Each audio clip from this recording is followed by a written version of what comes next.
Welcome back to another episode of Activista Rise Up. I am Dr. Patricia Campos-Medina, your host. You can listen to this podcast on Spotify or follow me on all my social media platforms. Today, I have a very special guest, Carlos Rojas Rodriguez, community activist and fearless advocate for the rights of immigrant workers in the United States. I had the pleasure to work hand in hand with Carlos, and I have come to respect and learn from his courage advocating for the undocumented. Welcome to the show, Carlos Rojas Rodriguez. Hello, Patricia. So good to be here. Thank you for the invitation. Thank you for joining me. I know that you are calling all the way from Colorado right now. So how is that break that you're taking going over there? Yeah, well, this pandemic has really affected our lives, and I found myself in a situation where I didn't want to put loved ones at risk, especially my mother and her partner, and I have a brother who has been living in Colorado for about 4 to 5 years. And immigrant families, your house is my house, and I've been keeping him company, but it's been really, really good. I know that you're in Colorado. You're from New Jersey, and I met you here in New Jersey, and I know you were taking a break after you worked on the political campaign from Bernie Sanders, which we will talk later. And I like how you said, Latino families, because when we take a vacation, we go visit family. That's our vacation. That is true. So I elevate that because that's how I remember vacations growing up with my family. But why don't you tell our listeners a little bit about yourself and about your path towards activism and advocating for immigrant workers, because that's how I met you, but I know you do so many other things. But why don't you tell us a little bit about your story? Yeah, so I was born in Lima, Peru, and I was actually born in the middle of basically a civil war between Shining Path, the terrorist guerrilla, and the state, right? So I have those early memories, of like violence, both from the terrorist group, but also from the state. And just having working class people, poor people, impoverished communities caught in the middle of that,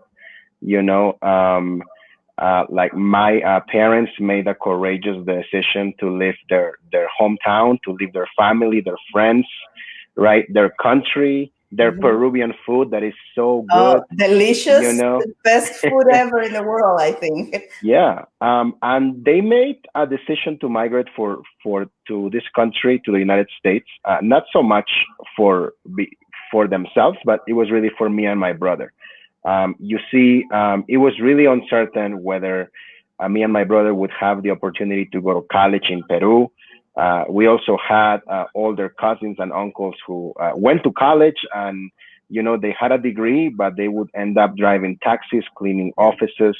There wasn't a lot of opportunity. So like my mother, she was a pre-K teacher, and she traded her classroom that she loved to teach for a warehouse here in New Jersey. She's a warehouse worker. She worked for Barnes and Noble for over 15 years.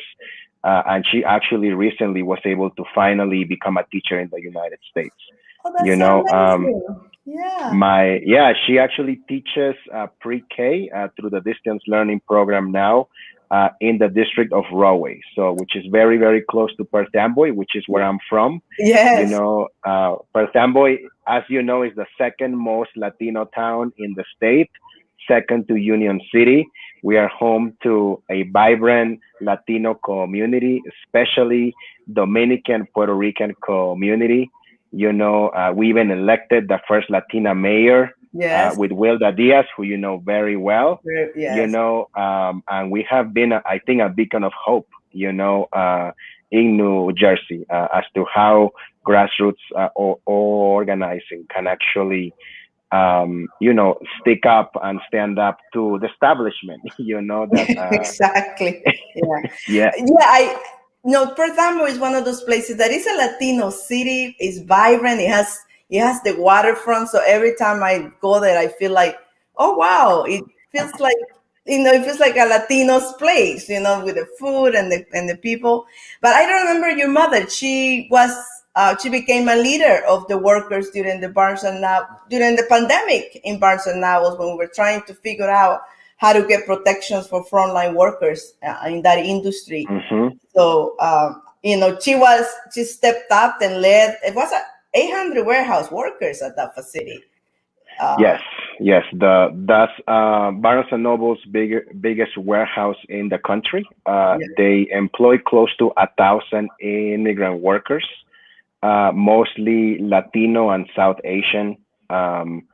And yeah, I mean, up to date, I know that 5, maybe 6 workers have died yeah, because of the negligence, right? And the lack of PEP early on. And like my mother, just like me, yeah. she is a part of Cosecha, and Yes. she organized her warehouse, Yeah. yeah. I knew, since the moment I learned about her through you, because you and Heidi connected us to sort of figure out how do we bring attention to the flight or those workers, which is still an issue. New Jersey has the second largest population of warehouse workers after California, and Mhm. basically less rights than in California. So that's an ongoing issue. But I saw her leadership there, and I knew where you got your skills in organizing and communicating, Def- because you had a good role model there. Yeah. Definitely in the genes. I was really blessed to be raised by a teacher. I think that is one of the biggest blessings that you can have. And then she's also a fierce leader. She's a Yeah. leader with Cosecha, and I mean she's fighting for immigrant rights. She's fighting for workers' rights. And I'm so proud of her. Yeah. I know. So let's continue a little bit more with the story. So you came to the United States. You were how old? I came here when I was 12. I came on January 13, 2001. Hmm. In general, 2001 wasn't the greatest year to migrate to this country, because especially being so close to the Twin Towers in New Jersey, Yes. because after, the 9/11 attacks, people that looked like me, people that had my accent, were really criminalized and blamed for everything that happened, Yeah. right? So that definitely marked my life very early on. I always say that we were. I mean, the issues for immigrant reform and immigrant work has always been difficult issues in this country, and they got worse in the 90s. But it was in 2001, after the Twin Towers, that it really became a matter of life and death for a lot of our communities, because it became an issue of criminalization. Um, uh, you know, Basically criminalizing the creation of ICE, criminalize being an Hmm. undocumented worker in the United States. But how did your activism on behalf of immigrant workers, what was the spark of immigrants in general? Because you are a national leader for immigrant rights and human rights. I mean, I had a guest earlier, that Sarah Mora, who talks about how this is not just about immigrants, it's about basic human rights, to have the right to belong in the society where you live. So where did that spark began for you? Yeah, so I lived in this country for 11 years as an undocumented immigrant, and I went to college at Kane University Hmm. for 4 years as an undocumented immigrant, right? I actually have a story where I actually met Assemblywoman Quijano because she was an adjunct professor Yes. for incoming freshmen, and I was placed as her teacher assistant. At the time, I was elected to the board of student government. Yeah. You know, and the reason why I ran for student government, which is a position that you have to be elected in by the Yeah. student By body, yourself. Yeah. it is because I knew that there was a stipend that was associated with being a part of that. And it was really the only way that I could pay for tuition, because I was forced to pay out of state fees. I didn't have access to FAFSA at the state level or the federal level.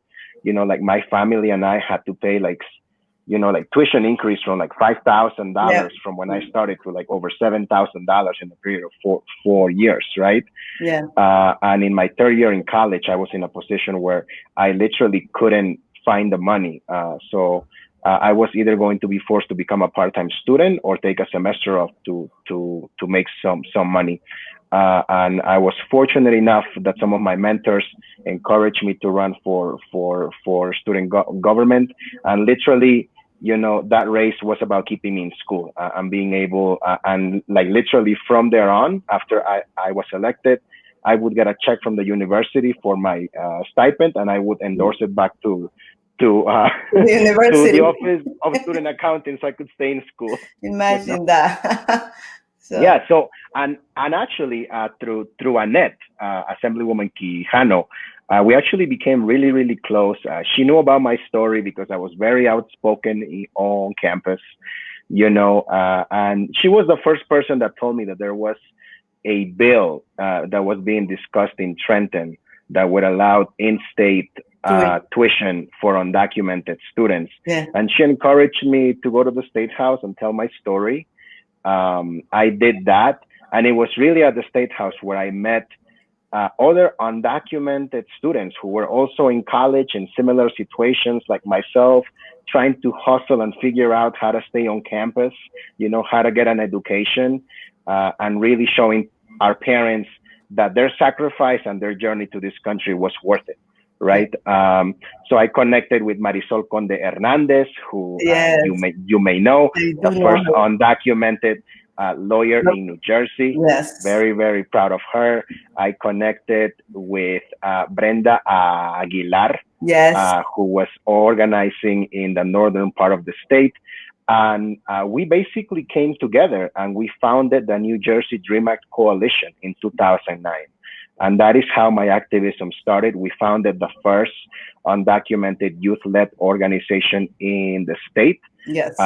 And we started working to really empower and encourage undocumented youth in colleges, in like youth groups, in school, in their communities, to get involved and speak up. So that was my introduction to organizing.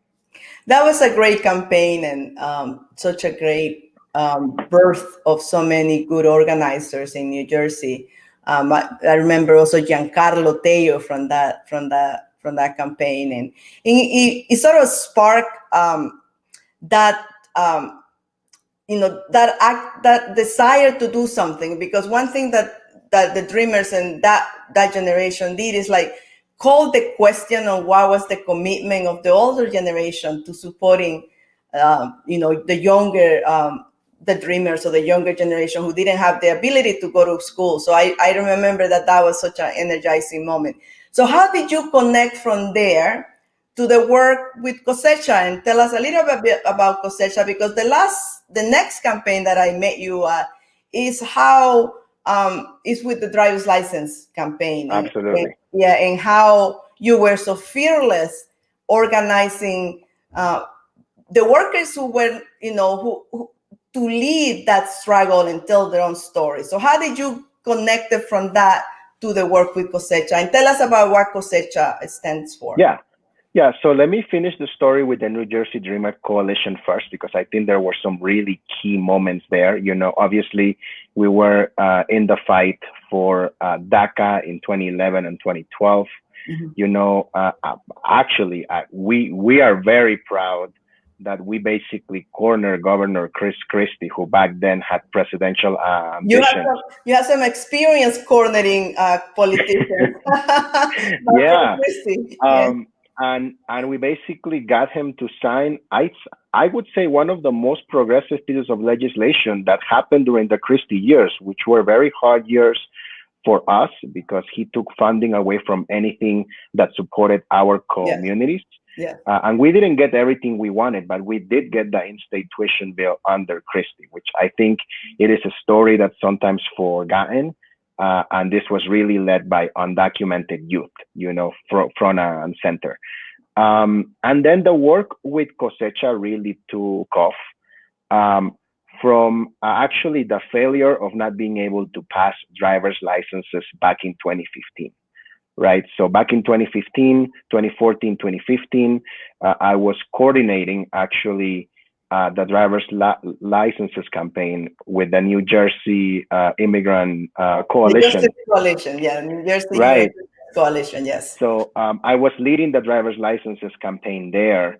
And, you know, it was clear that it was hard to get done under Chris Christie.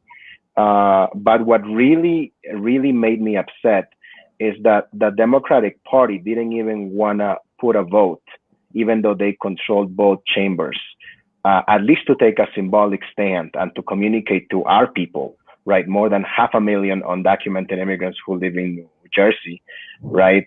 Who literally sustain the state, from the agricultural in the South to the casinos and the hotels across, you know, the shore, to the manufacturing, construction, retail in the northern part of the state, right? Immigrants make New Jersey what it is, right? They are literally the building blocks that allow for New Jersey to thrive every single day. And the Democratic establishment was not willing to even give us a vote just to say that we stand with you, you know? And it was always those moments, you know, that really break this black or white view of Democrats and Republicans, right? Because for any immigrant that just comes into this country, we are taught that Republicans are the bad guys and that Democrats are with us, right? But then there are so many contradictions that happen that sometimes you wonder whether there's anybody on our side. Is there any legislator willing to take a stand? And this was really the fuel that really became the foundation for Cosecha, right? So Cosecha at the national level, and definitely in New Jersey, it is known as an organization that speaks the truth, even when the truth is hard to tell. You know, it is an organization that will target and shed light on a politician, regardless of their political affiliation, regardless of their race and of their gender, you know, and it is because we are led by the pain of the immigrant community, right? For the past 15 years, every single day, there is 1,000 immigrants that are deported and removed from their families. We are living in a family separation crisis, right? And this trickles down to the state level, where even now, Governor Phil Murphy still hasn't given any sort of stimulus support to undocumented families, right? Even though more than 5 million of them are essential workers, leading essential industries during the biggest health and financial crisis of our getting lifetime. sick and dying. And literally putting their bodies on the line for their families, you know? So the need couldn't be greater. And I think that the role that Cosecha holds, it is very important. You know, many times Cosecha gets into trouble because we don't have many filters, you know, but I am very proud of the work that I did with Cosecha. And even now that I'm no longer in the organization, I am proud of the work that they keep doing. I think that I wanted to ask you about that, because during that debate, and it was a long battle to get the driver's license bill, because there were people who were with us, but there weren't enough people that were willing to sacrifice their political capital to get it done. And that was even people, Democrats, who didn't have the political will to put it up. So I remember that there was a lot of roles that people play, and I think that the role that Cosecha played was the role of raising the immorality of not doing it, right? The confronting and saying there is no other reason not to do it than because you don't want to. And that agitation and that calling the question, I think that it did create some friction, and people calling you a radical. And how do you feel that in that period of people excluding you from groups or from meetings, or even politicians not wanting to engage with you? So how did you see that moment? Because I thought that you guys were being effective in keeping the morality of the issue, that is this is about people. This is not about politics. Mm-hmm. Well, I mean, I think in community or organizing in general, you have to have the ability to reward and punish decision makers, right? So they either support what you're doing because you have something to offer, or they support what they're doing because you can affect their public image, you can affect their aspirations for higher office because you can affect how the community sees them, right? Yeah. And like, it makes sense to me, that a group like Cosecha would be excluded because we are the ones that are trying to figure out, well, how can we force these people to do something that they don't want to do, Yeah. And I mean, I think that's just what comes with playing that role, which is a role that not many people want to play at times because, as you say, they want to protect their political capital. But political capital only really matters if you're willing to use it at some point, because you're just accumulating relationships and relationships and relationships. And all you're getting out of it is just going to the governor's mansion or going to galas or being a part of these committees or being a part of an email list just to get the latest updates. But you're not using that leverage to actually demand what your people need. Then this accumulation of political capital is pointless. I tell people that access to people in power is not power. And if we, as people who are professionals or are engaged in politics at some level, only care about keeping our access to people in power, but do not deliver for our people, then we really have no power. So how we define power is critical, as community leaders. And I think that you guys at that time were defining power very clearly. Is when we have people at the grassroots demanding their own voices and forcing politicians to act. So I love that. I really learned a lot from all of you and from the workers that you that put their bodies on the line. To me, that is like the most beautiful thing that you can watch from workers, that are willing to put their bodies on the line for the future of their children, right? Because it's not for them. Tell me a little bit about that transition, and what do you learn about politics and power and agitation during that campaign period? Yeah, definitely, making the decision to join the Bernie campaign was a hard decision for me, especially leaving it from Cosecha. So you're talking about joining, continuing to have a role in the movement, but literally going from the most polar opposite role to doing civic engagement work, know. But I did believe, I do believe that Bernie is the candidate that we needed to get into office to deal with the crisis that we're dealing today. I think it is, like when I think of my time in the Bernie campaign, and like literally the policies that Bernie has championed his whole life, they have the highest amount of approval today that they ever did, and it is because the policies that Bernie championed were designed to keep the working class and the middle class and working class people, in good shape even through these times. You think about Medicare for all. You think about, ending student debt. You think about a $15 minimum wage, right? Yeah. There is no time where it has become more clear that these policies are not radical policies. This is actually what mainstream people, the vast majority of Americans, want. Yeah. What is radical is actually this idea that people have to live their lives with an $8 like minimum wage. That's actually radical because I don't really know how you do that.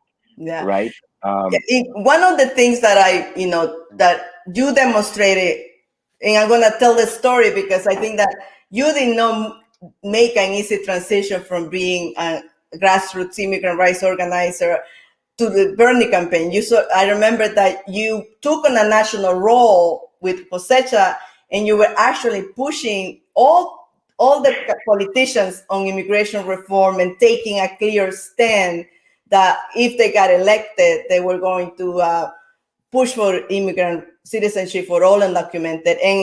And actually, you did confront a big time politician during that time. So can you tell a little bit about that campaign and what that moment was like when you actually confronted then candidate Biden, when you called him out on his position, on his lack, and on his unwillingness to take a position on immigration at that point?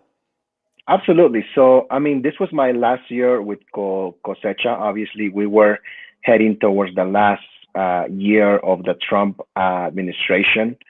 Just like anybody in the immigrant rights movement, I was hoping that we wouldn't have to deal with a Trump second term, yes. Right? But also through just like the years of organizing the immigrant community, I knew that the Democratic Party wasn't the solution, like didn't mean a solution to the immigrant community, right? Like 3 million people were deported under the Obama and Biden administration. Yeah. Even today, right? Like Obama has deported more people than Trump, which is something that sometimes people don't really want to admit. Right. And like my biggest fear was that now that Trump was voted out of office, that the American public that was so outraged because of the conditions of having children in cages, right, would go back to their normal lives and assume that now immigrants are being treated better, So we knew that we had to focus on the Democratic Party.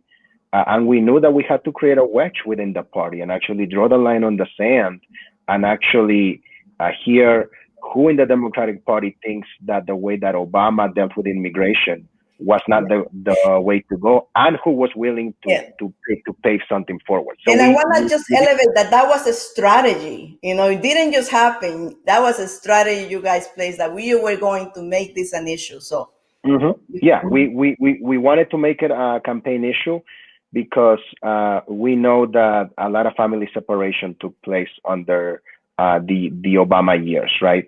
And having Biden early on, especially being the front runner, because of his association with Obama, my assumption at the time was that electing Biden would be going back to the Obama era of mass deportation, right? So we did several actions and events. Obviously, the one that got the most attention was a confrontation that happened in South Carolina. Actually, like what I want to highlight from that interaction is that there were immigrant mothers that were also a part of that interaction, right? Actually, like the very first person that engaged and asked Biden a question on deportations and his deportation legacy as a vice president who was a part of an administration that deported 3 million people, was an immigrant mother who is also a part of Cosecha, right? From the South. We have left her identity really out of the picture because she was really, really afraid of any retaliation, especially in the Deep South, right? Especially in Georgia. And then just like the way that Biden just went into his talking points about Dreamers and, DACA and the DREAM Act didn't really sit with me, This was clearly a rehearsed answer and not an answer that was really focused on the pain and the concern that this immigrant mother had the courage to bring up in a crowd full of people, right? So I interjected, and there was a disruption with a very famous moment, where we were actually telling Biden that as a front runner at the time and potential commander-in-chief and executive, right? He has the power to stop all deportations. And that was true back then. it is true today. Biden today has the power to stop deportations. He gets to nominate who is the secretary of DHS, and DHS is the agency that handles deportations, and that falls directly under Biden.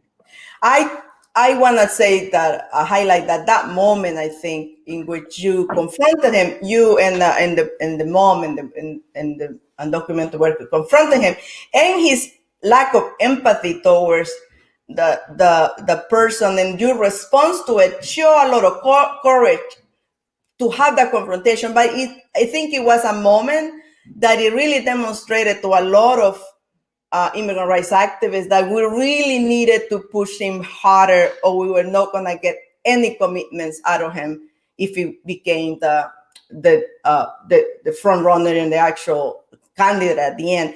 But I think that was an important marker for how we needed to push his platform. But I also think that the other influence that you had and Bernie had was how the issue of immigration and activism became so central to the outreach platform of Bernie Sanders in his campaign. So you play a role in that.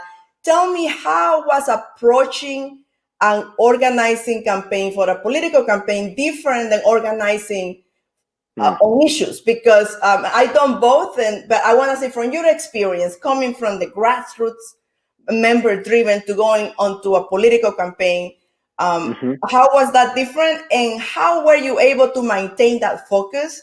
Because from the outside, and I was a Bernie supporter, but I was not inside the campaign, it became like a mobilizing issue for a lot of young Latinos all over the United States.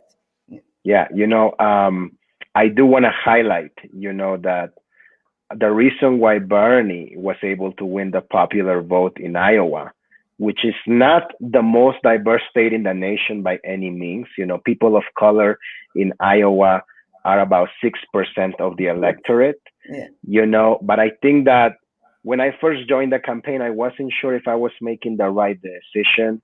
But what really convinced me early on, first, it was the fact that by trying to create this wedge within the Democratic Party, Bernie was the first person that supported a full moratorium on deportations. Yes. Right? Yeah. Then after he supported it, many others supported it as well. Biden said that he implemented it, but then repealed it. And we know that so far in his presidency, over 30,000 immigrants have been deported, so when Bernie was very outspoken about a full moratorium on deportations, then I said, this is the candidate for me. It's 2020. Like, we can't leave this to hope. We actually have to work to vote Trump out and actually elect somebody who makes sense, and in Iowa, which is the first assignment that I had with the Bernie campaign, I was actually working on the satellite caucuses, which gave, non-traditional voters the opportunity to caucus in a way that made more sense for them. So, for example, for Muslim and Arab voters, they were able to caucus at a mosque, and because of Islamophobia in this country, that makes a lot more sense because it, especially when you think about a caucus where voting is so public, right? And then it also allowed Latino voters, to actually caucus in Spanish, which makes sense because this process of caucus is so ancient, it really comes from the foundations of our country, and the rules are so overwhelming and it is so public that you have to do it in a way that feels comfortable for you, and I was really surprised by Bernie campaign and the commitment to these voters, and these voters came through at the end, I've been in other campaigns, and I never heard of a campaign putting resources into caucusing by ethnic communities, and I thought that was such an amazing a strategy to get new voters, because that's, and you guys actually implemented that strategy when you went to Vegas as well, That's right. I mean, like Nevada, in a crowded field of like 8 candidates, Bernie got over 70% of the Latino vote. I remember. I mean, even the culinary workers, they overstepped the leadership of their own union to stand with Bernie because of Medicare for all. Like we had Make the Road in Nevada literally lead a march to the polls where Bernie was leading the march. And when Bernie will turn around to see who was marching with him, it was all immigrant families, So, I mean, like, I think that I was a fan of Bernie in 2016, but then the radical work, the deep work that folks like Ana Lilia, that so many staffers of color led to actually let Bernie know that there is a lot of potential in the Latino community is what allowed me to make that transition with integrity. Yeah, I love the story because not many people of color get to be in charge. And when I heard that Ana Lilia was going to be in charge of the political campaign and the political resources, along with Chuck Rocha, I thought, okay, now we can make something happen.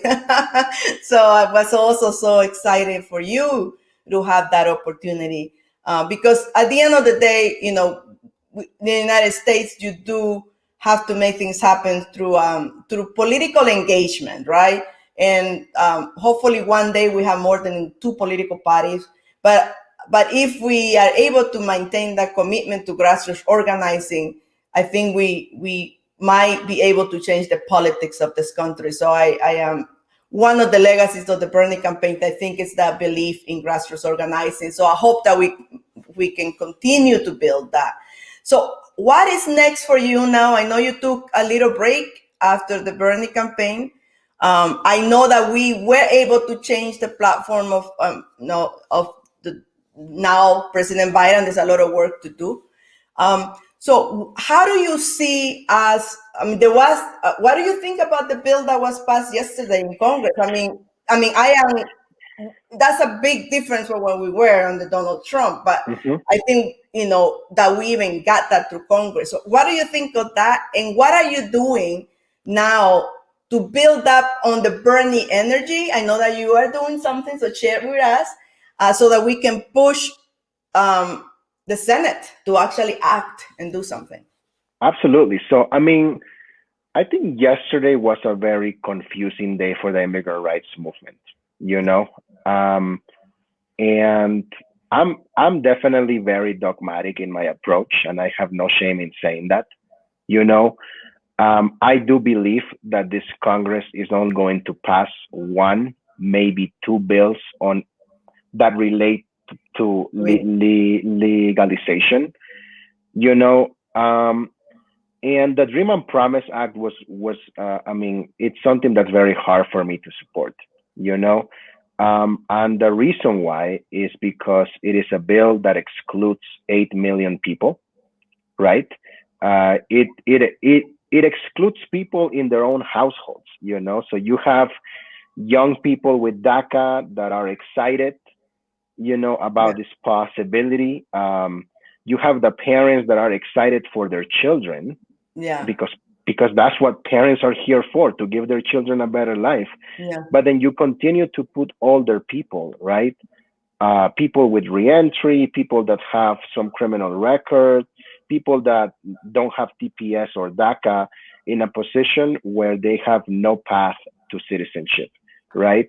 And on top of that, at the last minute, there were many Democratic members of Congress who were pushing to include criminal bars into the Dream and Promise, So, I mean, I think that we can talk about the Dream and Promise as a piecemeal approach. And I think that makes sense. But what doesn't make sense to me is that if we're saying that the first step to legalizing the 11 million is to legalize 3 million first, I think 3 million is a huge number. It's nothing small. It's completely different from what we were dealing with like last year, and under Trump. But these criminal bars are gonna give DHS and ICE and CBP additional tools to criminalize our people.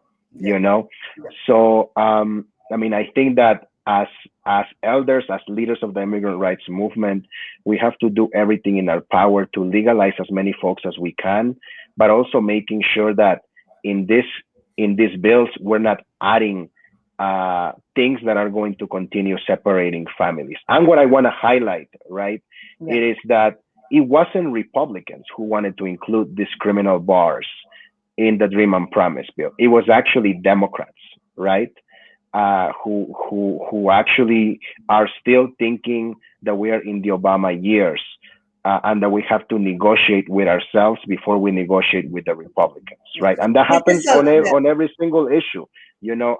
And I'm concerned because Republicans don't have a lot of leverage in the House. They really can't impose much in the House.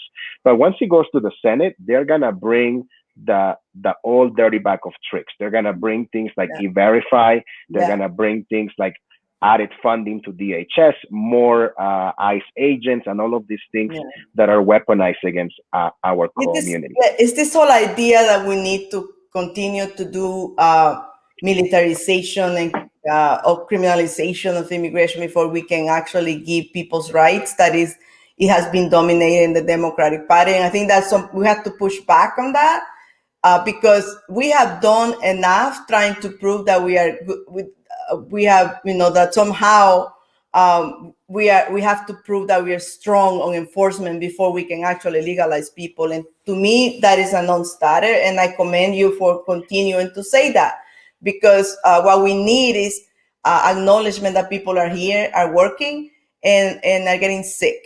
So so how can people join the efforts to continue to call that question out, to organize and to push to the, you know, to the radical side? It's not even a radical notion anymore to say people live here and they should have all the rights and access to citizenship. How can they join what you're doing right now? And I know you are, you know, what are you doing right now? Tell us, how can people join you in this campaign to make sure that we do no longer criminalize immigrants in the United States? So I am a part of a group of organizations in this moment that are really trying to figure out how can we push the Democratic Party on immigration, right? We know that the legalization efforts are not going to be enough, nowhere near the level of relief that our community needs, especially under this pandemic, right?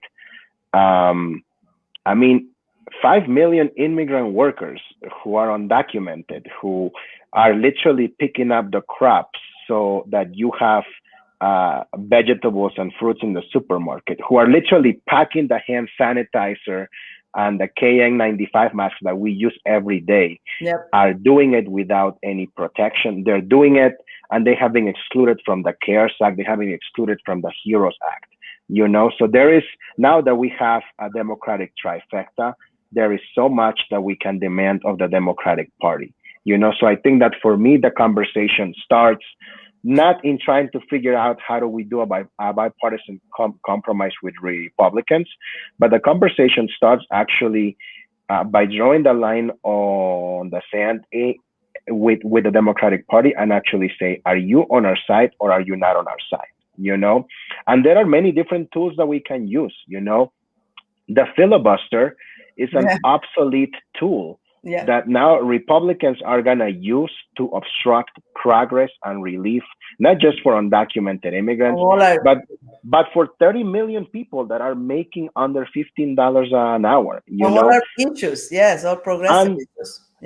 And, you know, like we have some, like the writing is on the wall, you know, I mean, a Senate parliamentarian who is a non-elected person, who is an advisor to the Senate, is basically telling us that we cannot have a minimum wage increase because of some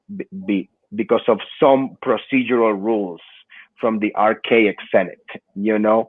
I think that the solutions that we need today under this pandemic have to be creative. They have to break the mold that hasn't given us any progress for decades. These are the same pressure points that led to the election of Donald Trump. Like Donald Trump was elected because people didn't think that either Democrats or Republicans could be a vehicle for change. And if Biden administration and Democrats in Congress are not willing to deliver for the American people, my biggest fear is that we're going to have a Trump 2.0. And it's going to be a smarter Trump that is actually going to deliver on his own terms, and that is really terrifying. So like right now, we are pushing, I have a lot of love for Senator Bernie Sanders. I believe in Senator Bernie Sanders. I work for the campaign. And we're very happy. We're excited that Bernie is actually in a position of power within the Democratic Party as the chair of the Budget Committee in the Senate, right? And we have already seen Bernie push the boundaries in the past. We have seen him push the boundaries now. I think that the reason why we have, I would say, the best stimulus package yet is because Bernie has been at the driving seat. And I also would like for Bernie to know that all of those workers that caucus at the satellite caucuses in Iowa, and all of those Latino families who marched with him to the polls in Nevada, and even after Super Tuesday, when the campaign wasn't doing so good, we still had so many victories in California, strong showings in Arizona. Like Bernie almost took Texas, which is outrageous to think, right? And that immigrant voters in large, not just Latino voters, but Muslim voters, African voters, right, who migrated to this country, were a central pillar to his campaign. And this is why I co-author a letter, addressed to Bernie, asking him to do everything he can as Senate, as the chairperson for the committee, for the Budget Committee in the Senate, to try to move relief and a pathway to legalization for immigrants through budget reconciliation. And we know that Bernie hasn't been shy to using budget reconciliation to bring relief for the American people. And we hope that he does that, So how can people follow you and stay connected to your work and the network of organizers that you are working with right now? Yeah, so I'm usually very active on Facebook. I'm also on Twitter. I'm also on Instagram. If you want to be connected, reach out. I'm very responsive through Facebook. Send me a message. My hope is that we're able to launch what we're doing publicly in the next few weeks. Awesome. Because to watch. Because so there is going to be some sort of formal announcement. I hope soon, maybe in April.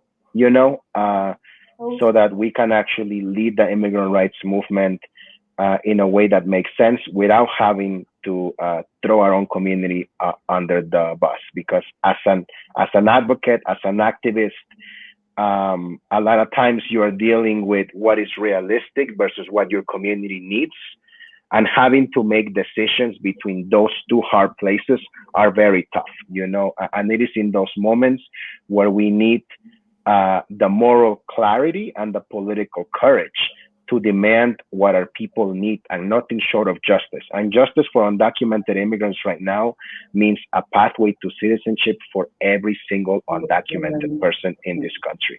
When it rains, it pours, and everybody is suffering under this pandemic. And I want to remind that there is 5 million undocumented workers who are putting their health at risk. They're putting the health of their families at risk to be able to deliver for the American people during these hard times. And they need to be treated with dignity and respect. Yeah. Well, I want to say that for me, one of the legacies of the Bernie campaign is to have influenced the political platform that we are now debating 5 for 15, that we're now debating the ability to actually provide relief to all frontline workers.